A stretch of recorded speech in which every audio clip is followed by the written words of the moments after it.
Hey everyone, welcome back to the channel. Today I'm gonna show you how to create an email in Hubspot.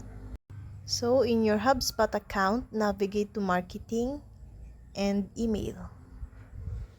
Then click create email. Marketing Hub, enterprise account, you purchased the business units add-on. Click the business unit drop down menu and select a business unit. To edit your email layout and content. To add more content to your template, click and drag a new element from the Content tab in the left pane directly into the email editor. To modify your template layout, hover over an element and click the blue edge on the left to drag it to a new position.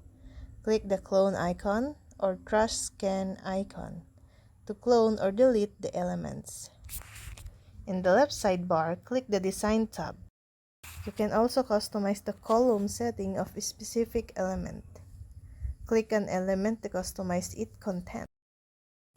Text element can be edited inline and styled with the Rich Text toolbar. You can insert emojis into your text field by clicking the emoji icon. And that's all. I hope this video helped you guys. For more videos, subscribe to our YouTube channel. Thank you for watching. See you again.